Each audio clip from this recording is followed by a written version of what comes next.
खुरपका मुंह पका रोग का आज इलाज बताने जा रहा हूं। एक देसी घरेलू नुस्खा।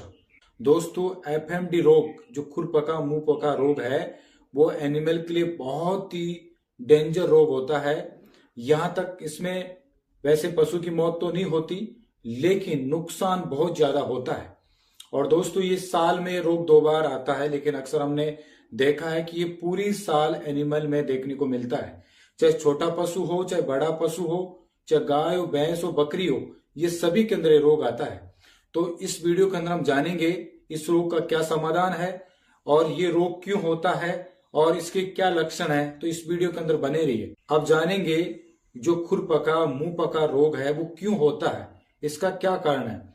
दोस्तों, पहला कारण होता है कि जब हम कोई पशु बाहर से लेके आते हैं, बीमार पशु है उसके संपर्क में आने से होता है। दूसरा कारण होता है दोस्तों कि हवा के संक्रमण से भी होता है, एक पशु से दूसरे पशु में फैल जाता है। यदि कोई पशु बीमार है तो उस पशु के कारण भी दूसरे पशु के अंदर रोग होता है। अगला कारण है संक्रमित चारा खाने से, दूषित पानी पीने से, गंदे बर्तन में खाना खाने से, इनके कारण भी होता है।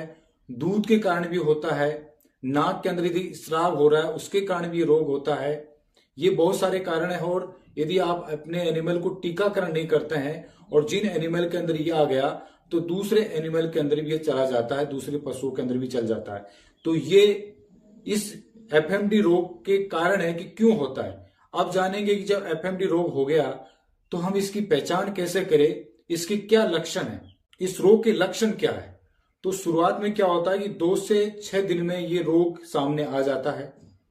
शुरू में 104 से लेके 106 डिग्री तक एनिमल को बुखार होती है, स्वस्थ उदास हो जाता है, खाना पीना बंद कर देता है। ये इसके शुरुआती लक्षण है। शुरुआत दोस्तों पहले ये मुंह से होता है।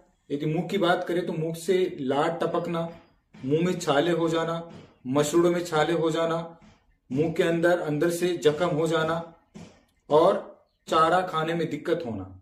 अगला कारण होता है दोस्तों, इसकी जो अगला लक्षण है, पैरों में छाले हो जाना, खुरों में छाले हो जाना, लंगड़ा कर चलना और चलने में दिक्कत होना। ये इसके शुरुआती लक्षण होते हैं। इन लक्षणों के अलावा यदि आपका गाय भैंस दूध दे रहा है तो अचानक उसका दूध कम हो जाना और इसके अलावा दोस्तों उसके थन में छाले हो जाना, ये इसके शुरुआती लक्षण होता है। और यदि ये छोटे बच्चों के अंदर हो गया तो ये बहुत जानलेवा होता है। तो दोस्तों ये इसके लक्षण है। अब यदि रोग हो गया तो हम इसका समाधान कैसे करें।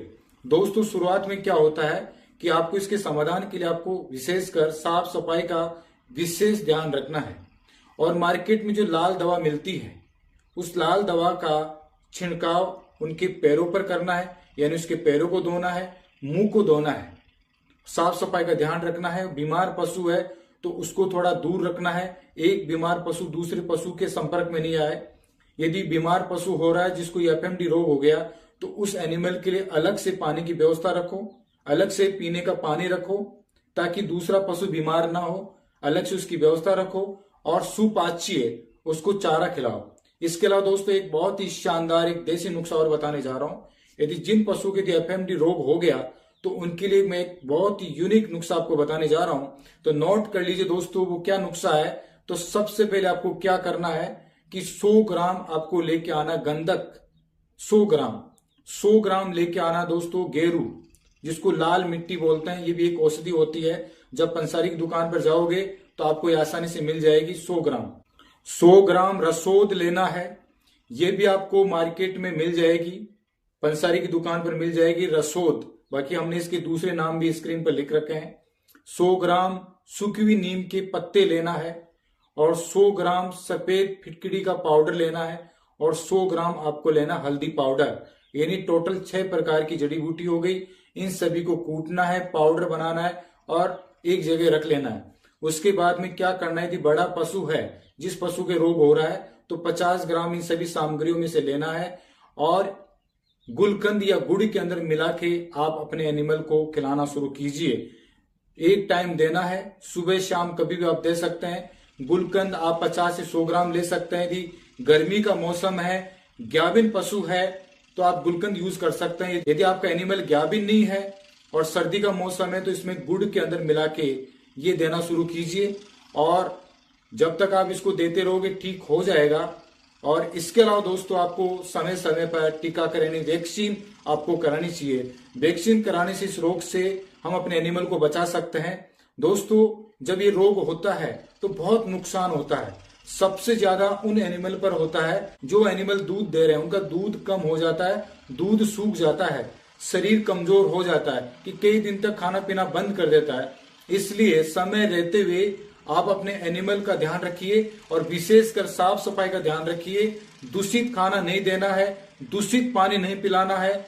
और यदि मुंह से लार टपक रही है, आप दूध निकालते हैं गंदे बर्तन से, गंदे हाथों से, तो ये भी इस रोग का होने का कारण है। समय समय पर आप अपने एनिमल को चेकअप करवाइए। और दोस्तों इसके अलावा एक आपको पहाड़ी क्षेत्र के अंदर एक थूतर, जिसको थोर बोलते हैं, उसकी छोटी छोटी कलियां 2-2, 3-3 इंच की काट के लेके आना है। और उनको क्या करना है कि आप 4-5 कली लेके आ गए और एक पोटली में कपड़े में बांध के, और जहां आपका एनिमल जिस हौद में पानी पी रहा है उस हौद के अंदर इस पोटली को अंदर पानी में डुबो दीजिए और फिर उसके ऊपर पत्थर रख दीजिए। जब इसका रस निकलेगा तो धीरे धीरे पूरे पानी में मिल जाएगा और उससे जब आपका एनिमल पानी पिएगा तो जो अंदर जो संक्रमित हो गया है, जो छाले हो गए, उसको ठीक करने की कोशिश करेगा। तो इस प्रकार से ये सब प्रयोग करके साफ सफाई का ध्यान रखते हुए यदि आप अपने एनिमल की केयर करते हैं, देखभाल करते हैं, तो मैं कह रहा हूं कि ये रोग आपके एनिमल को कभी नहीं होगा। लेकिन ये रोग होता हमारी लापरवाही के कारण। जब भी आप कोई पशु खरीदे तो खरीदने से पहले उस पशुपालक भाई से ये जरूर पूछे, भैया इसके क्या एफएमडी का आपने टीका लगाया नहीं लगाया। यदि उसने नहीं लगाया तो सबसे पहले आप टीका लगवाने की कोशिश करना है। देखो हम थोड़ी सी लापरवाही के कारण कभी कभार हम सोचते हैं यदि टीका लगा दिया तो हो सकता है उसका दूध कम हो गया।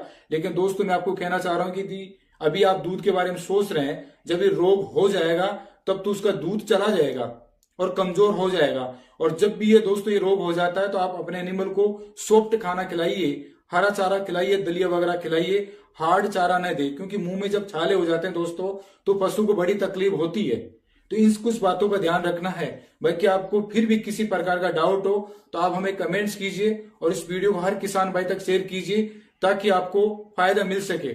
और दोस्तों हमने जो भी जितनी भी जड़ी बूटी बताई है, ये सभी जड़ी बूटी आपको पंसारी की दुकान में मिल जाएगी आसानी से। आप जब ट्राई करोगे तब आपको मिलेगी, आप जल्दबाजी करोगे दोस्तों कभी नहीं मिलेगी। और फिर भी ना मिले तो आप हमें कमेंट्स में लिखिए, मैं कोशिश करूंगा आप लोगों तक भिजवाने की। लेकिन दोस्तों कोशिश आप पहले करो ढूंढने की, मिल जाएगी 6 प्रकार की जड़ी बूटी। बहुत ही सिंपल और साधारण फॉर्मूला है। बस इस चूर्ण को जो पाउडर आपने बनाया वो या तो गुलकंद के साथ दे सकते हैं या गुड़ के साथ। यदि आपका पशु गाभिन है और गर्मी का मौसम है तो गुलकंद के साथ दीजिए, 50 से 100 ग्राम गुलकंद ले सकते हैं। और सर्दी का मौसम है, आपका पशु गाभिन नहीं है तो आप गुड़ यूज कर सकते हैं 50 से 100 ग्राम। और फिर देखना 5-7 दिन रेगुलर दो, ठीक हो जाएगा। बाकी समय समय पर वैक्सीन लगाइए। और दोस्तों इसी के साथ मैं आज का टॉपिक विराम देता हूं। फिर मिलते हैं दोस्तों नए अपडेट के साथ। जय जवान जय किसान, खमागनी, नमस्कार।